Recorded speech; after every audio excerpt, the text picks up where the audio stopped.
Bueno, buenos días a todos, bienvenidos. Hoy hacemos el House View Global. Le quiero agradecer a Martín y a Diana por invitarme. Suelen hacerlo junto con Ana. Ana está de viaje esta semana por trabajo, así que me invitaron a ver si puedo tratar de sumar alguna pregunta inteligente. Así que nada, muchas gracias Martín Polo, Diana Olivera. Hoy vamos a estar compartiendo el House View Global, como comenté recién. Así que nada, bienvenidos, buen día. Bueno, buen día, Nico. Bueno, muchas gracias. Buen día, Diana. Buenos días a todos. Muchas gracias por estar presente en esta nueva edición del House View Global. Un año, la verdad que hemos tenido un montón de volatilidad, un montón de desafíos a la hora de explicar lo que está pasando. Así que bueno, esperemos cumplir las expectativas en esta ocasión, ¿no? Así que cualquier pregunta, comentario, siempre es bienvenido. Nico, no te trajimos para que hagas preguntas, sino para que también nos aportes tus ideas, así que sentite cómodo y libre de preguntar y comentar lo que quieras. Así que bueno, para no perder minutos, ya arranco con lo que hacemos siempre, con al hueso, ir a ver qué es lo que pasó en el último mes en materia de mercados, así que voy a ir compartiendo la presentación que tenía para ustedes. A ver, un segundo. Acá. A ver si estamos. A ver, ustedes díganme, Nico, si ahora se ve. ¿Se ve bien ahí, Nico? Sí, se ve perfecto. Ah, bueno. Bueno, entonces, arrancando un poco el título, un poco provocativo de esta charla que vamos a tener ahora, vamos a ver un poco qué es lo que pasó en la macro, un poquito de lo que pasó en los mercados, y ya después Diana nos va a comentar cómo están nuestras carteras y qué movimientos recomendamos hacer si es que arrancamos un poquito qué pasó con el nivel de actividad, por qué le llamamos a este House View sin recesión. Y bueno, y básicamente acá un poco lo que queremos mostrar es lo que está pasando en el margen. No es cierto que la economía este año va a mostrar una desaceleración respecto al 2021 y que el año que viene todo indica que también vamos a tener un año con bajo crecimiento e inflación un poco alta, pero la buena noticia que notamos en este último mes es que se confirma un poco este escenario de un soft landing de la economía americana y la economía global, más allá de que haya cierta volatilidad, en el cual tenemos una actividad que no se derrumba, digamos, no es que esta fuerte suba de tasa de interés que hizo la Fed y todos los bancos centrales generaron un shock negativo sobre el nivel de actividad. De hecho, los indicadores muestran un buen nivel de actividad, sobre todo en el cuarto trimestre, lo cual hace corregir un poco nuestras perspectivas a cómo iba a terminar el año, y ya sí para el año que viene, bueno, vamos a tener otras oportunidades para ir puliendo bien cómo nos deja este año, pero lo cierto es que la economía americana que atravesó un primer semestre recesivo, bueno, en el tercer trimestre y los primeros datos de este cuarto y último trimestre del año están mostrando datos alentadores.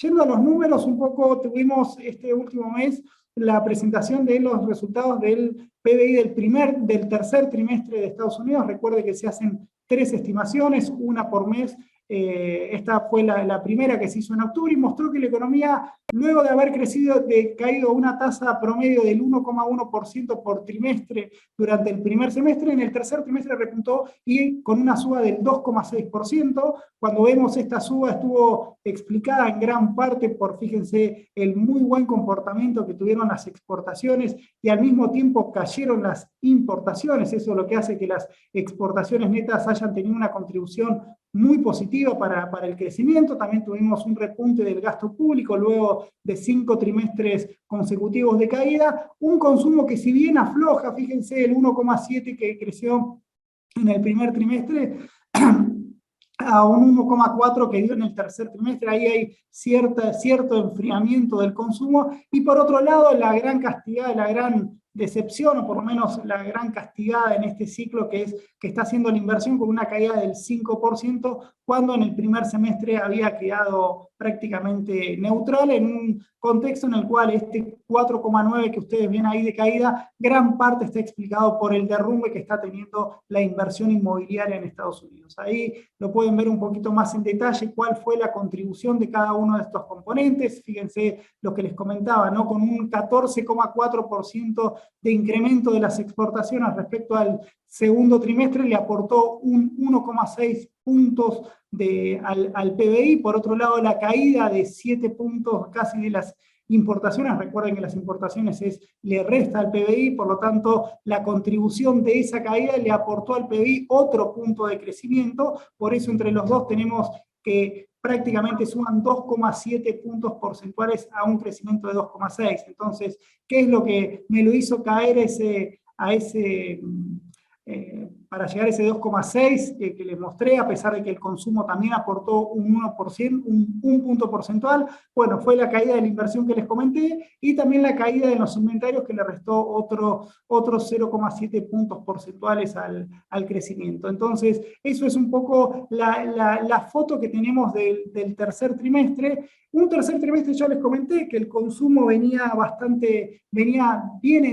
desacelerando respecto a lo que había mostrado en el primer semestre. Tuvimos en el tercer trimestre, como les mostré, una desaceleración, pero cuando vemos esa desaceleración en el tercer trimestre, estuvo más concentrado lo que pasó en julio que en lo que pasó en los últimos 2 meses, ¿no? Fíjense ustedes acá, la barrita es el consumo total mes a mes, estos son datos anualizados, y fíjense cómo en los últimos 2 meses el consumo repuntó de la mano del repunte que están teniendo el consumo de bienes. Recuerden que el consumo de bienes había sido el primer castigado por la suba de precios que tuvimos. Ahora vamos a hablar un poco más de inflación, pero digamos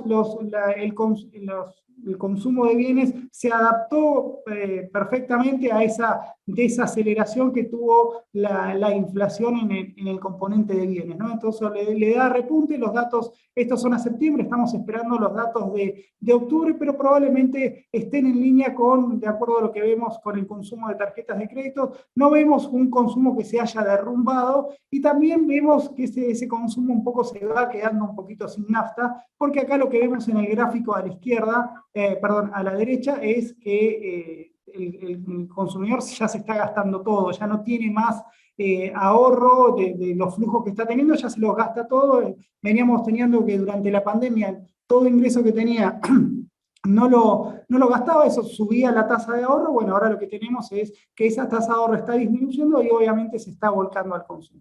¿Cuáles son las expectativas para el cuarto trimestre? Nosotros, como lo hemos comentado varias veces, somos militantes, si quieren, del método de los Naucas para estimar tanto la inflación como el nivel de actividad. En esto nos valemos de lo que publica la Reserva Federal de Atlanta, la cual es uno de los miembros de la Fed, y por lo tanto merece la pena ver qué están viendo ellos. Y ellos están viendo que para el cuarto trimestre de este año la economía va a presentar un crecimiento del 4%. Hemos visto que estos pronósticos varían de acuerdo a los datos, pero por lo menos parados a hoy uno lo que tenemos que decir es que la economía, ese repunte que tuvo en el tercer trimestre, se estaría confirmando en el cuarto trimestre, y con esto vamos a tener que el 2022, de cumplirse este escenario, va a haber crecido la economía un 2,1% este año, que se compara, sí, es cierto, es mucho más abajo que el 6,7% que tuvimos el año pasado, pero recuerden que el año pasado fue el rebote de la caída del 2020 producto de la pandemia. Así que este 2,1% es un poco mezquino para la tasa de crecimiento que tenía Estados Unidos previo a la pandemia, pero por lo menos está siendo un poquito más alto a la que está estimando el mercado, que lo ubican por debajo del 2%, incluso el fondo en la última revisión del World Economic Outlook creo que lo estaba poniendo en 1,9. Así que esto es una buena noticia que nos marca que tenemos por el lado del nivel de actividad, por eso es la salida de la recesión. Por otro lado, otra buena noticia que tuvimos, o por lo menos una noticia que confirma esto que le estoy comentando del nivel de actividad, es lo que está pasando en el mercado de empleo. Tuvimos que se siguen creando empleos no agrícolas en Estados Unidos. En octubre se crearon 261.000 puestos de trabajo no agrícolas y la tasa de desocupación tuvo un leve repunte hasta el 3,7%, lo cual sigue estando en términos históricamente bajos, ¿no? Entonces, ahora bien, no todo lo que brilla es tanto oro, ¿no? Lo que vimos, hay una desaceleración en la creación de puestos de trabajo. Fíjense, nos vamos a concentrar acá en la creación de empleo no agrícola, ¿no? 261.000 puestos de trabajo vienen siendo muy inferior a lo que habían sido los 3 meses anteriores, ¿no? Una tasa de crecimiento mensual a casi 400.000 puestos de trabajo. Por otro lado, tenemos que el empleo agrícola que se venía contrayendo en 100.000 puestos de trabajo por mes más o menos, bueno, en octubre tuvo un derrape de una caída de casi 600.000. El empleo agrícola no es algo que siga mucho el mercado, básicamente es muy volátil, no hay un comportamiento predecible, por lo menos habría que estudiarlo mucho más de cerca, pero sí a la hora de contabilizar los porotos y ver cuánto es la tasa de desempleo, es algo que tenemos que mirar. Entonces, como vemos acá, esta caída en el empleo agrícola fue lo que me generó que aumente la tasa de desocupación, la cantidad de desocupados en 306.000 personas, ¿no? ¿Por qué no aumentó más la tasa, los desocupados? Y bueno, porque tenemos acá el gran comodín que tiene la economía americana, es que tenemos cada vez menos personas en el mercado laboral, por lo tanto, cada persona que pierde trabajo no vuelve a buscar otro. Entonces es un poco la idea, que la ventajita que le da la población económicamente activa que no repunte. Y acá lo vemos un poquito más de cerca, ¿no? ¿Qué es lo que vemos acá? Fíjense, esto ya lo hemos comentado varias veces, pero es importante para ver por qué el desempleo en Estados Unidos se va a mantener relativamente bajo hasta tanto esta línea gris no repunte. Esta línea gris es, como les dije, la cantidad de gente que está en el mercado laboral. Y esta cantidad de gente, respecto al nivel previo a la pandemia, hay 3 millones de personas menos en ese mercado laboral. Entonces, al tener menos gente buscando trabajo en condiciones de trabajar, todo aumento en la creación de empleo me puede hacer caer la tasa de desocupación. ¿Se entiende? Entonces, lo digo de otra manera, si por alguna situación en especial la gente en Estados Unidos quiere volver al mercado laboral y hacen trabajar a todos los miembros como lo hacían previo a la pandemia, bueno, hoy la tasa de desocupación en lugar de ser del 3,7 estaría más cerca del 5%, ¿no? Entonces, acá lo que quiero mostrar es que podemos tener un aumento en la tasa de desocupación aún con el mercado laboral generando muchos puestos de trabajo, ¿no? Eso es para tener en cuenta. Creemos que la verdad no estamos en condiciones de saber si esta tasa de participación laboral va a tener un cambio altísimo en lo que va del año. Uno hubiese pensado que acá cuando empezó el año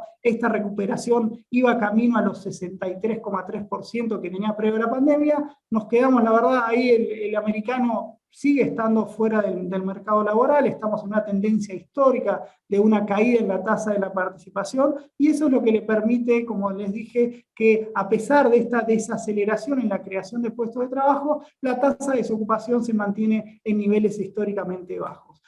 Entonces ¿qué es lo que tenemos acá? Digamos, les hablé de la caída, la recuperación en el nivel de actividad, esta moderación en la creación de puestos de trabajo. Fíjense, cuando ponemos empleo agrícola y empleo no agrícola, cuando lo vemos en una tasa anual, cuando vemos cómo viene la película del empleo, bueno, el empleo en Estados Unidos va creciendo a una tasa del 2,8% interanual, es decir, en octubre hubo 2,8 empleos más que en octubre del año pasado, y sin embargo también tenemos una caída del salario real. Recuerden ustedes que el salario real viene creciendo al 6,4, más o menos cuando lo ponderamos por el nivel de actividad, por las actividades de cada uno, con una inflación del 7, bueno, acá tenemos esa caída del salario real que ustedes ven ahí abajo, ¿no? En octubre el salario real tuvo una caída del 1,2%. Entonces, ¿por qué el consumo se sostiene a pesar de la inflación y la caída del salario real? Bueno, porque tenemos más personas trabajando. Eso es lo que se hace, por eso medimos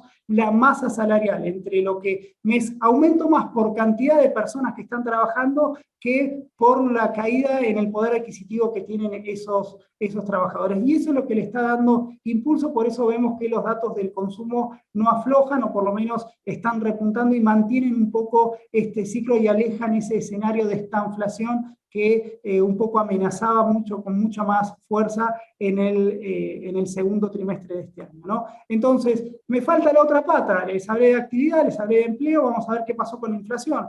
Una inflación en la cual nosotros venimos militando esto, en que la inflación es alta, les va a costar bajar a la Fed, y incluso el último House View le llamamos con inflación no hay paraíso, básicamente porque una economía con inflación tan alta como está teniendo el mundo este año no es algo, es un terreno resbaladizo para cualquier política económica, y bueno, así lo entendieron también las autoridades, por eso tomaron cartas en el asunto. Pero bueno, vamos un poquito a los datos, vamos a ver qué pasó en el margen, porque afortunadamente tuvimos buenas noticias este último mes.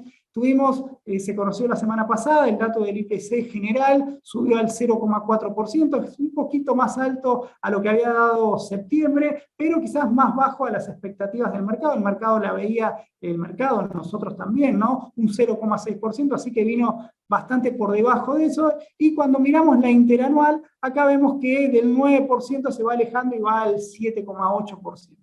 Más importante, cuando le sacamos punta al número, es decir, siempre el análisis detallado de los datos nos permite saber en dónde estuvo el pifio, cuántas cuestiones hay transitorias y cuántas pueden ser permanentes. Bueno, lo más importante acá y que el mercado festejó y que aún sigue festejando es la desaceleración que tuvo el IPC Core, ¿no? El IPC Core se bajó al 0,3%, fue la menor tasa fue la menor suba que tuvo desde septiembre del año pasado, o sea, fue importante esa desaceleración, incluso fue por debajo de las expectativas que esperaban 0,5. Cuando vemos por qué, dónde estuvo el PIFIE, bueno, acá tenemos algo que nos llama mucho la atención, que creemos, lo escribimos en nuestro informe, en nuestro daily, en nuestro semanal también, en que lo que pasó en el concepto, en el rubro de salud, en el cual hubo una caída, nosotros creemos que fue transitoria por unas métricas que arman en cómo calculan los costos de las prepagas allá, y eso le quitó presión al IPC, fíjense, venía creciendo al 1% mensual, y con eso, esa caída de casi más del 0,6% le quitó ese envión al IPC Core, y es lo que permitió que la inflación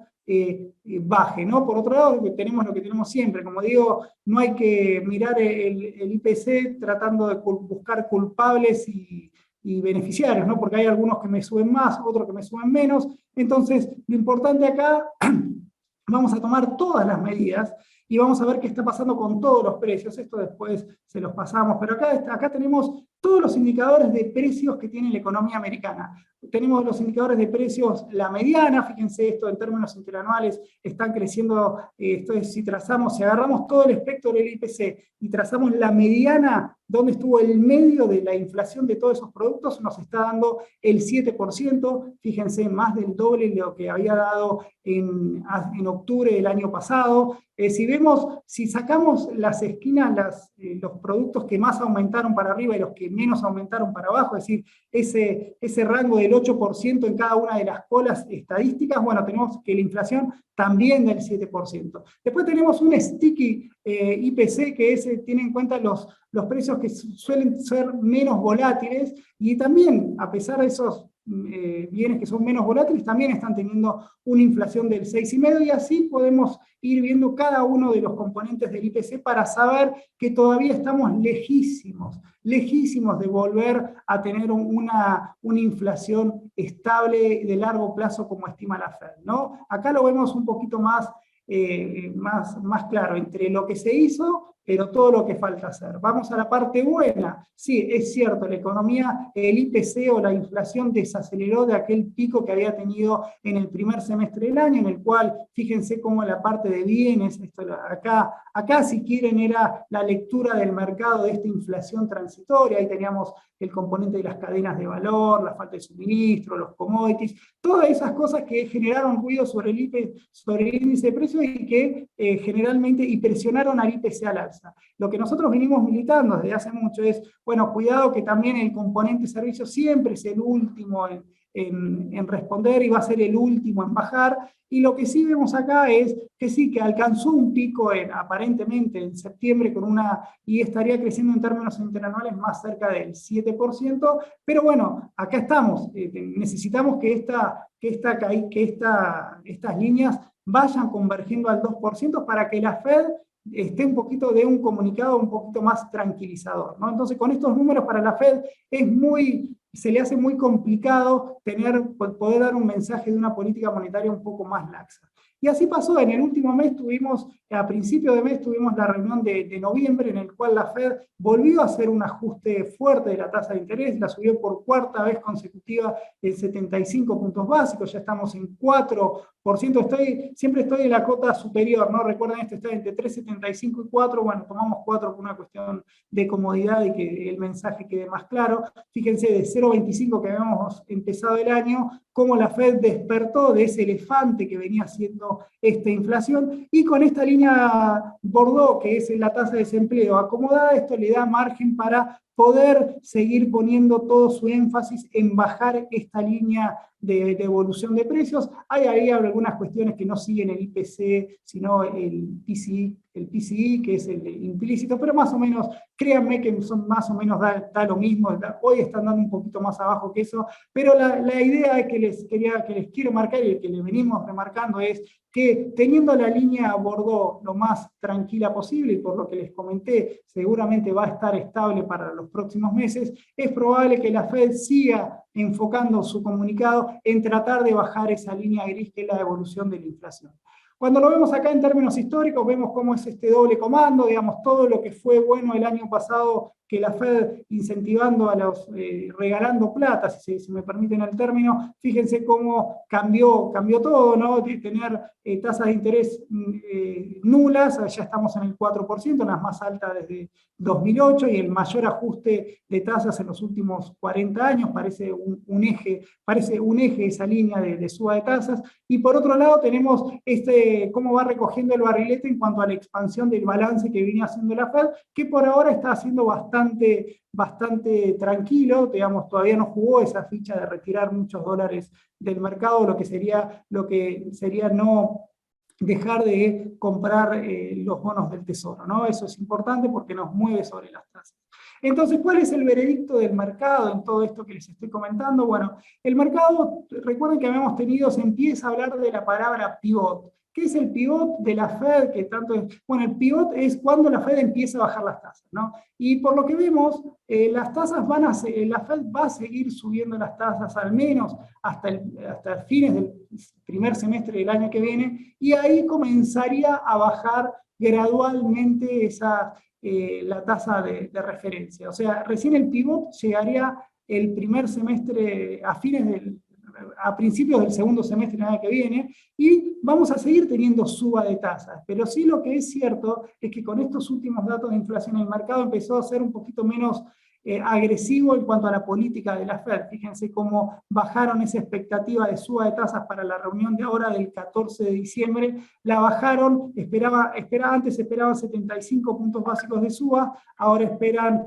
50, eso nos va a dar que la tasa dé un poquito por encima del 4,5, pero como les muestro ahí en el gráfico de la derecha, va a seguir subiendo. Atentos ahí, no comerse la curva de que se terminó todo y que la Fed da la batalla, da la guerra concluida, ¿no? Vamos a seguir con estos niveles. Incluso los datos de inflación que seguimos de noviembre, también enfocándonos en los Naucas de las propias Fed, marcan que la inflación en noviembre va a volver a ubicarse por encima del 0,5% mensual, por lo tanto, es muy probable que este año terminemos con una inflación más cerca del 7 que del 5 que la Fed pronosticaba y que no deseaba, ¿no? Obviamente. Ahí por eso es que les pedimos, o por lo menos manejamos un escenario de mucha cautela ante esta euforia que tuvimos en los últimos días.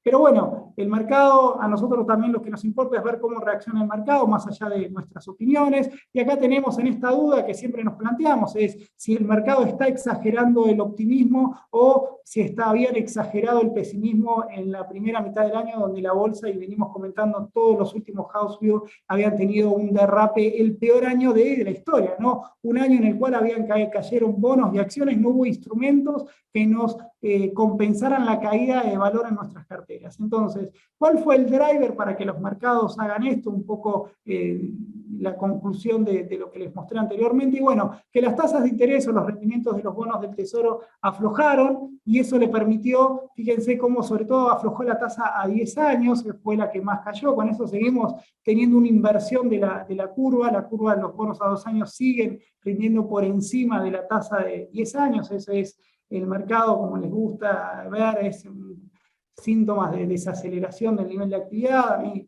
no me gusta mucho ese indicador, pero lo cierto es que lo miran, y si tenemos que hablar de cuál es la expectativa del mercado, el mercado está esperando que la inflación modere un poquito, pero y también lo haga el nivel de actividad. Por eso seguimos con la curva invertida, pero con mucha menos tensión.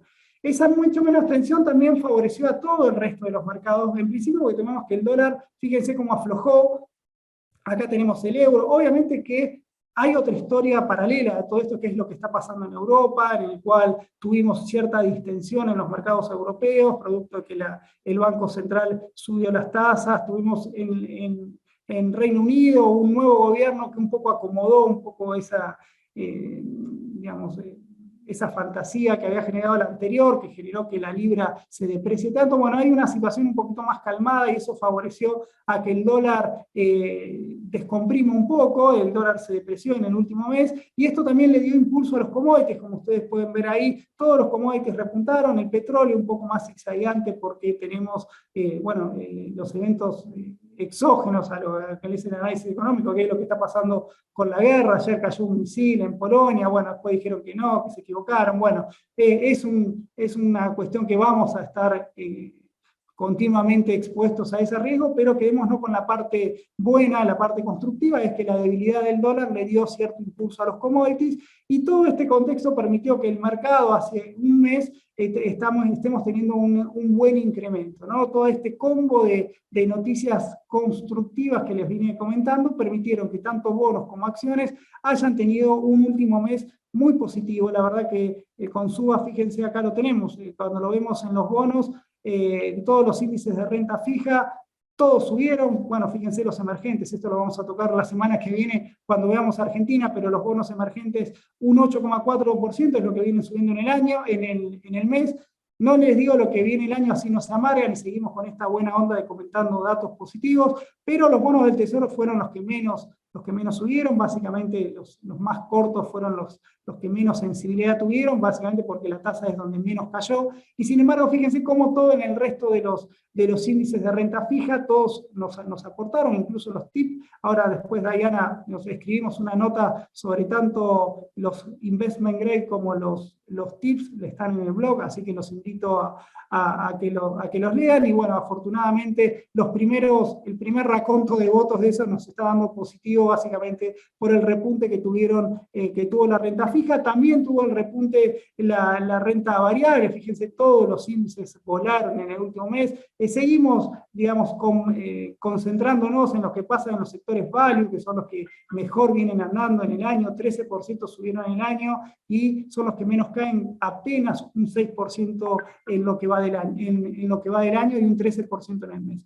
Después se lo hago rápido, esto se lo pasamos, pero acá la mejora fue general. Hacemos un trazado general y todos los sectores anduvieron bien en el último mes. El sector energético se destaca sobre todo por la fuerte suba que está teniendo este año, casi un 70%, y es un poco lo que compensó, fíjense, la antítesis del año pasado, ¿no? Energéticas volando y tecnológicas derritiéndose. Bueno, esto se dio vuelta este año. Fíjense lo importante de la diversificación de la cartera y de las ponderaciones en cada uno de los sectores para acotar esa volatilidad. Y por último, quiero llegar antes a lo que pasó en el mundo. Como les dije, el mundo no solo es Estados Unidos, el resto del mundo también tuvo un excelente mes. Fíjense lo que pasó en Europa, a pesar de que no me animo a decir que la guerra está en vías de tranquilizarse, pero hay cierto avance ahí de las tropas ucranianas sobre Rusia, hay un mejor humor, el clima está siendo un poquito más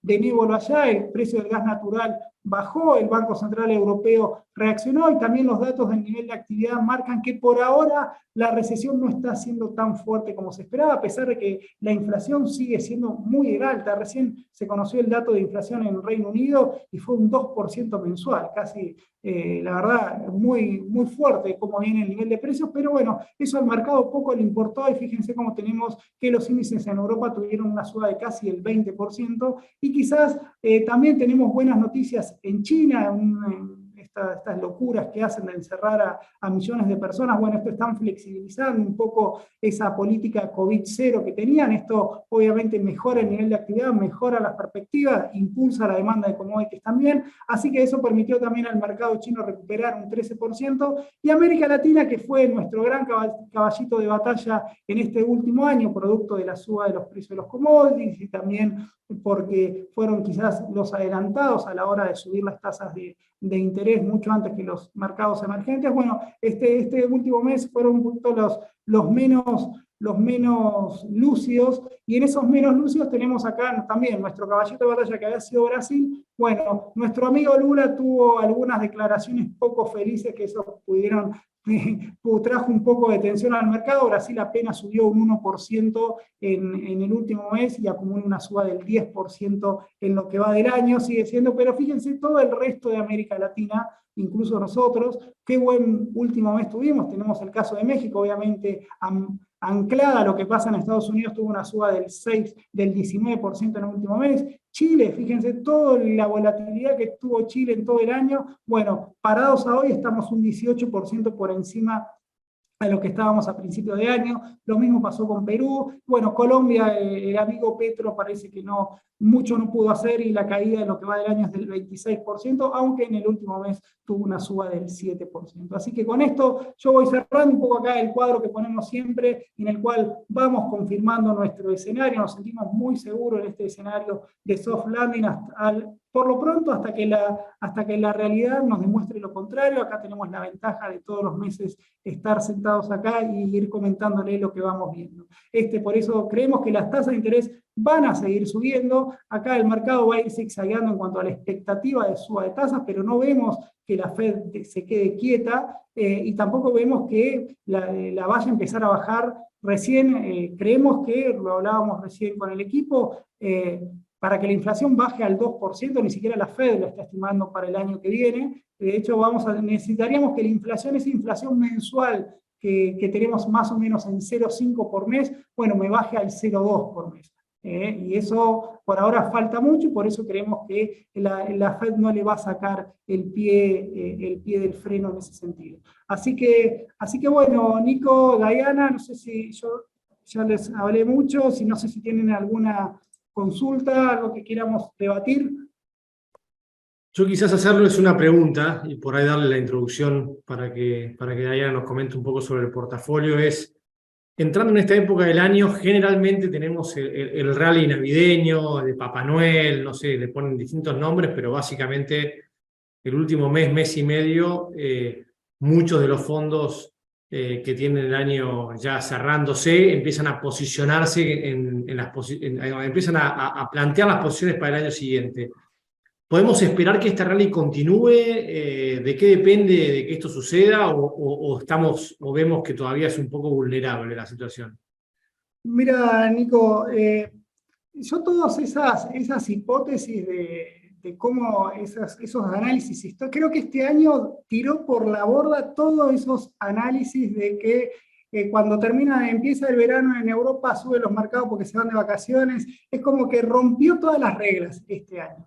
Si vos me preguntás, mira, creemos que el buen humor, el driver de este mercado, para que se consolide, creemos que va a ser que los datos de inflación que van a aparecer de acá hasta el 14 de diciembre próximo le den argumento a la Fed para que tenga un discurso más laxo, ¿no? Acordate, la Fed se va a juntar el 14 de diciembre, va a tener el dato del PCE que va a salir ahora el 30 a fin de noviembre, para ver si el dato, recuerden que hay cierta desfasaje entre el IPC y los precios ¿cómo se llama?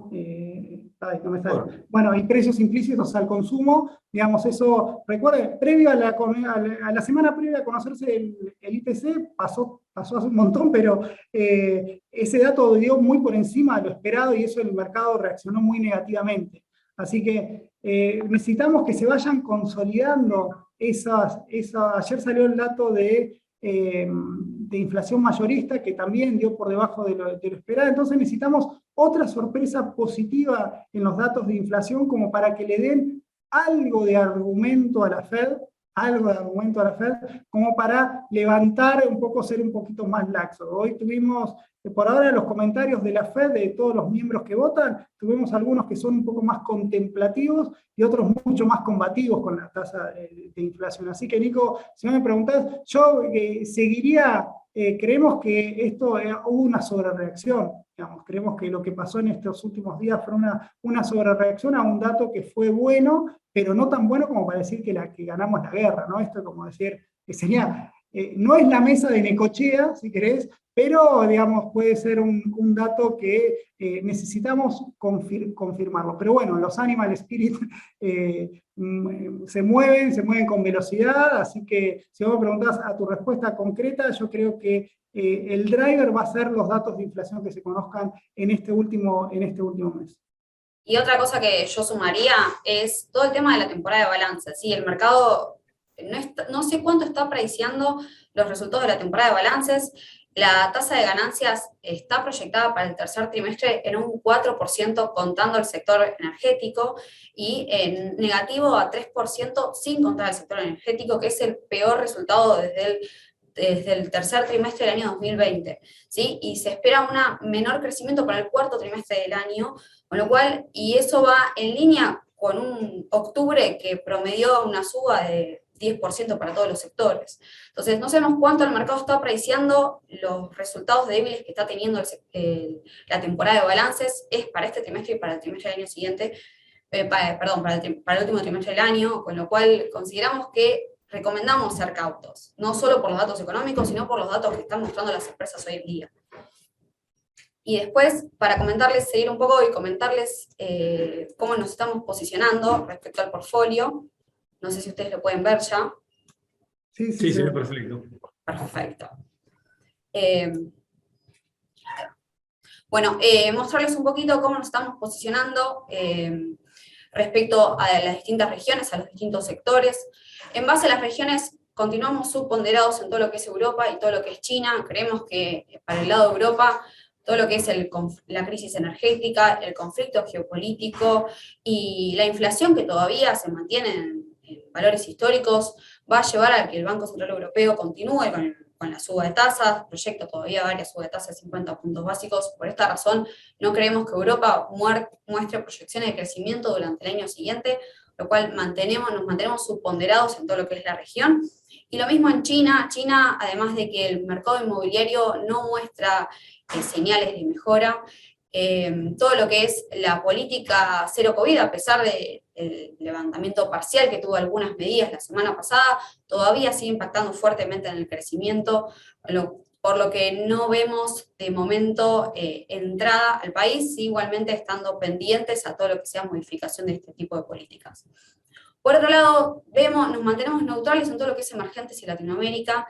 Creemos que todo lo que es mercados emergentes, a pesar de la heterogeneidad que hay dentro de esta categoría, son países que se encuentran un poco más cercanos que los países desarrollados a terminar esta fase contractiva.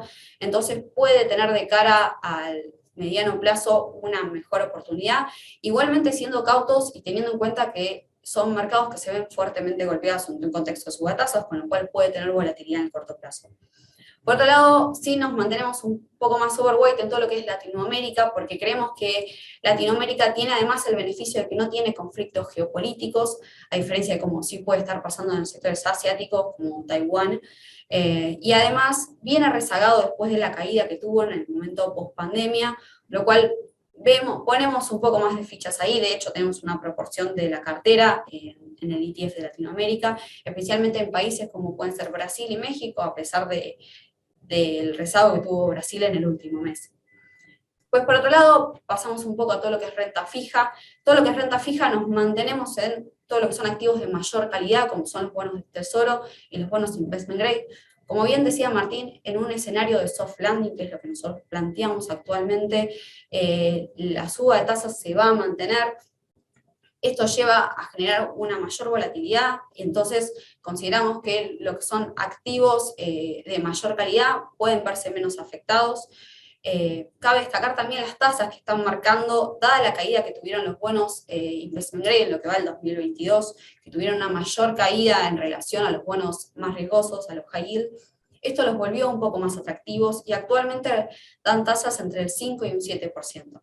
Entonces, esto en un mediano plazo se puede convertir en tasas reales positivas, si le creemos a la Fed, que igualmente todavía es medianamente complicado, pero podemos considerar que a partir de 2 años se puede empezar a ver una importante alternativa, lo cual nos mantenemos un poco más overweight que todo lo que es activos más riesgosos, como son los high yield y los triple C.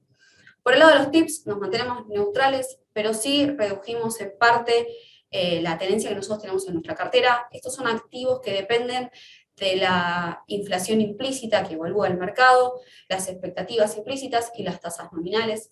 El tema de las expectativas implícitas es que las expectativas del consumidor muestran que le creen a la Fed todavía, que creen que dentro de 3 años la inflación va a estar en torno al 3 al 5%. Entonces, esto no muestra grandes movimientos de las expectativas, con lo cual termina golpeando estos activos que no terminan siendo tan buenos como pueden llegar a ser los treasuries, o bueno, tienen una correlación similar, entonces ante una menor volatilidad preferimos posicionarnos un poco más en todo lo que es treasuries y mantenernos neutrales en todo lo que es tips.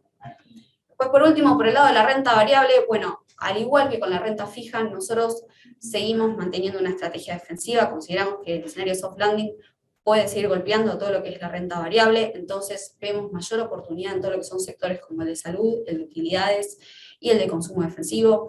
Principalmente el de salud tiene el beneficio de que históricamente en momentos de baja actividad muestra una buena performance en la relación al S&P, lo cual vemos una mayor oportunidad, especialmente en todo lo que es servicios de salud o farmacéuticas, que son sectores bien anticíclicos, sumados al beneficio de que muestra ratios más atractivos que en comparación, por ejemplo, al consumo defensivo, que por la suba que tuvo en lo que va del año, hoy en día tiene evaluaciones un poco más caras. ¿Sí? Después, por otro lado, también nos mantenemos overweight en todo lo que es utilidades. El sector de utilidades tiene dentro todo lo que es infraestructura, que tiene el beneficio de que son contratos a largo plazo y aparte son menos volátiles y al mismo tiempo se ven menos afectados por todo lo que es un escenario inflacionario. Entonces, vemos oportunidad en todo lo que es este sector, especialmente también por todo lo que es infraestructura de energías alternativas, que hoy en día con todo lo que es la crisis energética es a donde se está moviendo el mundo. Entonces estos dos sectores son donde nosotros vemos una mayor ponderación. Pues nos mantenemos neutrales en todo lo que es energía, tecnológicas, a pesar de que sí esperamos que se vean golpeados por el contexto de suba de tasas, porque golpea fuertemente las valuaciones. Creemos que puede ser una oportunidad a la caída que tuvieron de acá a mediano plazo, especialmente en todo lo que es compañías quality. Compañías quality tienen la característica de ser gran capitalización, de tener un bajo ratio de endeudamiento y de tener un ROE alto, y además que son los sectores, digamos, más tradicionales de todo lo que es tecnológica. Entonces ahí es donde podría llegar a posicionarse para un perfil un poco más agresivo. Donde siempre nos mantenemos underweight por el momento, sigue siendo todo lo que es consumo discrecional. Creemos, como decíamos antes, que va a seguir golpeándose, especialmente en todo lo que es la temporada de balances, porque el consumo discrecional todavía no muestra proyecciones de crecimiento.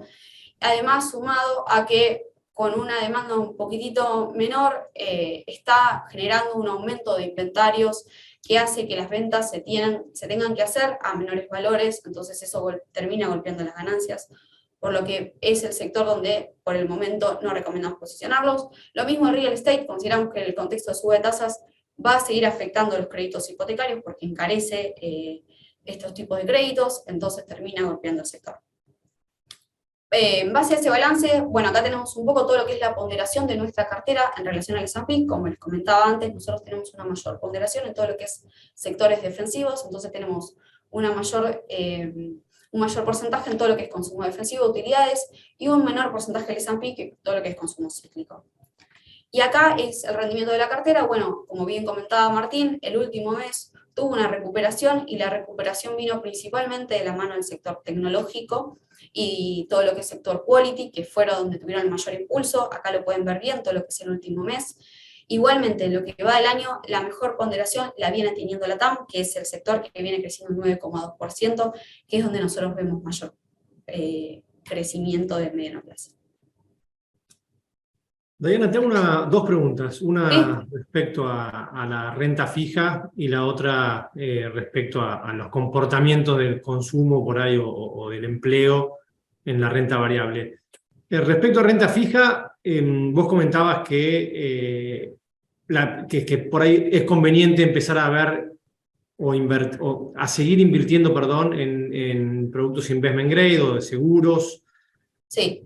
¿Qué duration estamos viendo como más atractiva en esta instancia, ¿no? Tomando en cuenta que todavía el proceso de suba de tasas no terminó, pero que bueno, ya se espera que para el segundo semestre, como comentaba Martín antes, el segundo semestre del año que viene, esta política pivot o de cambio de inflexión de suba de tasas empieza a suceder. Mira, nosotros lentamente estamos empezando a extender un poco la duration. De hecho, nosotros en la cartera tenemos los treasuries que son de duration intermedia, que es donde nosotros empezamos a posicionarnos. Creemos que tienen un ratio riesgo-retorno más atractivo que los a corto plazo, pero bueno, sin entrar en un riesgo como pueden ser los de mayor duration. Entonces, nosotros estamos más en todo lo que es una duration intermedia. Ok, perfecto. Y después la otra pregunta es respecto a algunos comentarios que han presentado algunas compañías de consumo, por ejemplo Walmart, que comentaban que ellos esperan hacia adelante que la inflación los deje de sorprender en el sentido de que les afecte el balance, ¿no? Que hoy Sí. ya están en condiciones con una inflación más gradual o más controlada poder ajustar sus precios y no les impacte en el margen. Eso por un lado. Y por otra parte, hacer un comentario también que me llamó la atención las últimas semanas respecto a los grandes recortes de empleos que algunas empresas tecnológicas están teniendo. Si esto es o puede llegar a ser un cambio, un punto de inflexión para el sector, ¿no? Porque en definitiva empezar a tomar la decisión de ajustar fuerte los gastos puede hacer que las empresas tecnológicas, por más que se vean afectadas por la suba de tasas, empiecen a tener algún punto de entrada. Bueno, eso es algo que están viendo beneficioso para todo lo que es el sector tecnológico, pero sí teniendo en cuenta que no esperamos que mejore profundamente los costos de cara al próximo trimestre, ¿no? O sea, no esperamos que estos grandes recortes que están haciendo todas las tecnológicas impacten en el cuarto trimestre, que tiene más o menos una tasa de crecimiento esperada del 2% interanual, o sea, es bastante baja. Sí vemos oportunidad porque también es verdad que las tecnológicas están teniendo evaluaciones más atractivas, pero bueno, eso es en parte también a toda la suba que tuvieron el año anterior. Entonces, ¿vemos esta caída de costos como algo positivo? Sí. No creemos que sea una oportunidad de entrada ya, y no porque todavía igualmente se pueden ver bastante golpeadas por todo el contexto de suba de tasas, y aparte que este recorte de costos lleva tiempo y termina tardando en impactar en los balances. Y después, por otro lado, lo que me decías de Walmart, por eso nosotros recomendábamos todo lo que es compañías quality, porque es muy importante el poder de mercado que puedan tener estas compañías. Walmart tiene el poder de mercado de trasladar todo lo que es, o en gran parte, mucha suba de precios a precios finales. Entonces le da el beneficio de no verse tan golpeado como compañías que pueden tener una mayor competencia o pueden ser más chicas y termine afectando negativamente la inflación en los balances. Estamos bien de tiempo, así que todas las preguntas que quieran, bienvenidas. Obviamente después le vamos a compartir toda esta información con nuestro documento clásico de todos los meses. Así que, no sé, Nico, ¿alguna otra consulta, alguna duda que haya quedado, algo que no se haya entendido? No, quizás no conversamos mucho sobre lo que está sucediendo con los commodities, en el sentido de que los mencionaste, Martín, que con la caída del DXY, digamos, con la caída del precio o el valor del dólar en el mundo, mejoraron un poco las cotizaciones, pero estamos partiendo de precios bastante altos, ¿no? De commodities en general, tanto soft commodities como petróleo principalmente. ¿Qué perspectiva tenemos para adelante, ¿no? Sobre todo con el tema de energía, que tiene un impacto tan directo en lo que es inflación. Bueno, vamos por energía. Quizás es más claro el view que podemos tener para los metales, pero en el caso de energía, digamos, porque tenemos ahí el tema de la guerra y todo el tema Rusia-Ucrania que todavía no se terminó, no sabemos hasta dónde va a llegar. Las perspectivas, en cuanto al energético, tenemos factores alcistas del petróleo que de hecho en el último mes y medio, más allá de esta caída que yo te comenté, lo que pasó en el margen, si uno mira desde fines de septiembre, repuntó un 16% el petróleo, llegamos a tener el petróleo más cerca de los $75, ya estamos cerca de los 90, con la volatilidad enorme que está teniendo este año, y en el cual tenés el factor bajista va a ser cuán recesiva o cuánto va a golpear el nivel de actividad sobre la economía global.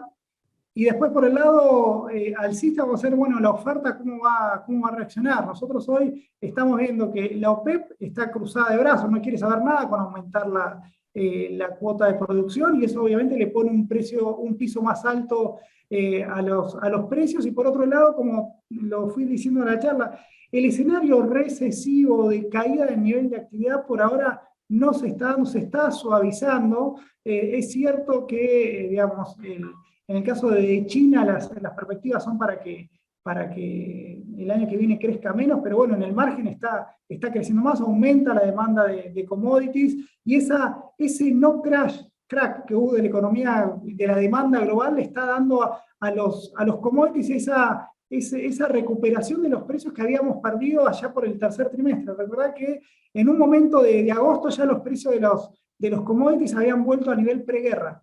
Ahora ya estamos en esa tendencia más histórica, si querés, o por lo menos más tendencial de largo plazo, en el cual los commodities van a estar en niveles históricamente altos. Con un petróleo seguimos viendo el petróleo más cerca de entre los 90, $100, un poco todos los informes que nos llegan van en esa dirección, porque con el tema de la guerra no le ven una salida rápida, en un contexto en el cual Europa también va a tener muchas necesidades de salir a comprar energía por el mundo, porque no va a tener el petróleo disponible que los rusos se lo están dando a la India. Así que todo eso hace que el petróleo estemos un poquito más seguros en cuanto a que los niveles, un petróleo a 90 creo que es el petróleo un escenario bastante probable para los próximos meses. Un petróleo a 90, recordad, habíamos terminado el año pasado en 60, va a marcar esta suba tendencial, esta recuperación, incluso a niveles mucho más amplios, más altos que previo a la pandemia. En el caso de los commodities agrícolas nos están jugando mucho la cuestión climática, tanto en el hemisferio sur como lo que pasó en la campaña anterior con la guerra, sobre todo cuando tuvimos dos participantes importantes como es Ucrania, y esas limitantes que tiene a la hora de poder comerciar por los conflictos que hay en el Mar Negro, ¿no? Cómo puede abastecer la demanda a través de cómo puede el mundo comprar granos ucranianos.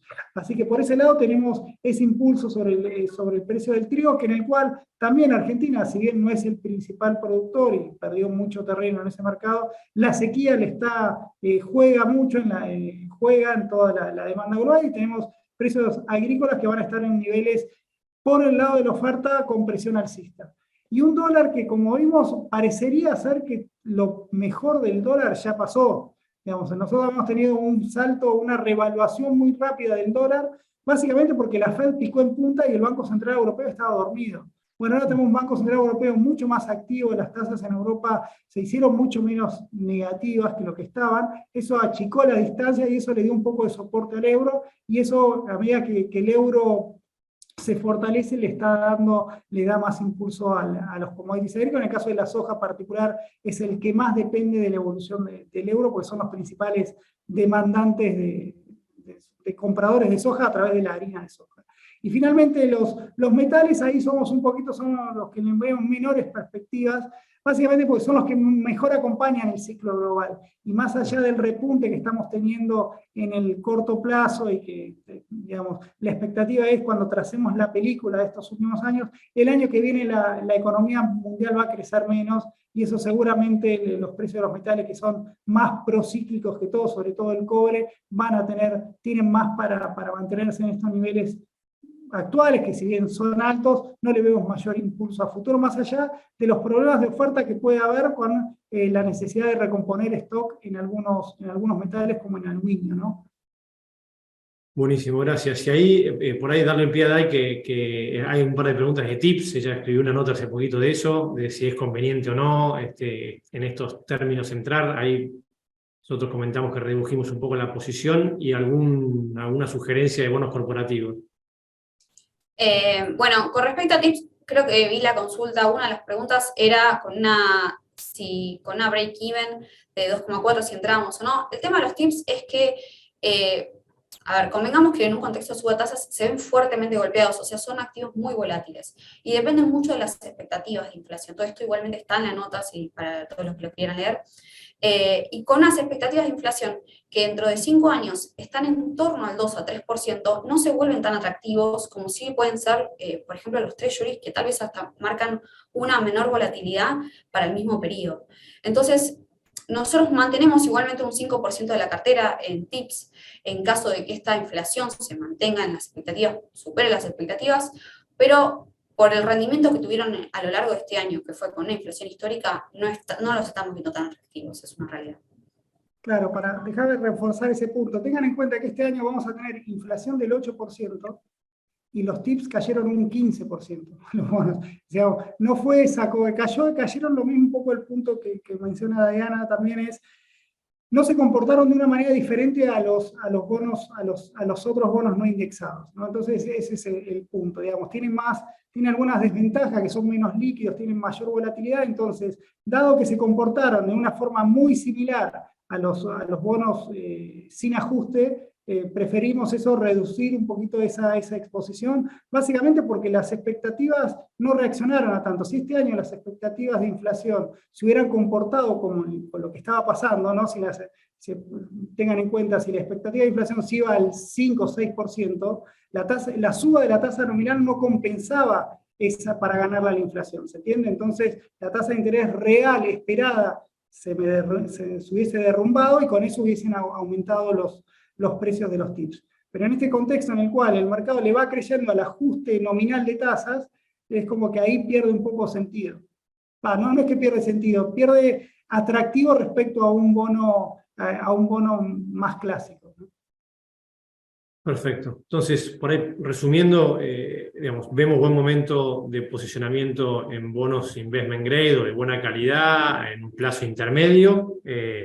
No nos parecen tan atractivos los tips en este contexto y estamos sugiriendo ser cautelosos respecto al último rally, esperando un poco resultados de compañías y datos de inflación del próximo mes.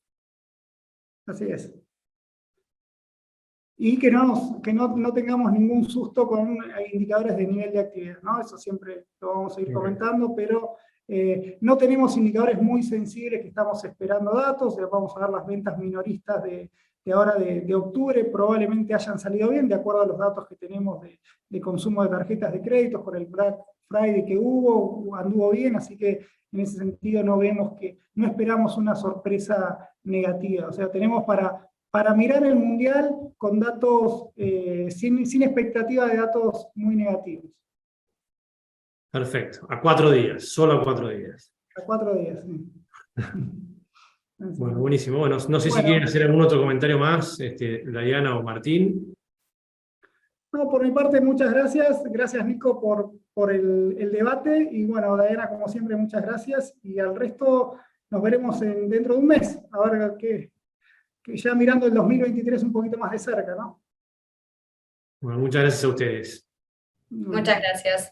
Gracias. Que tengan buen día, hasta luego.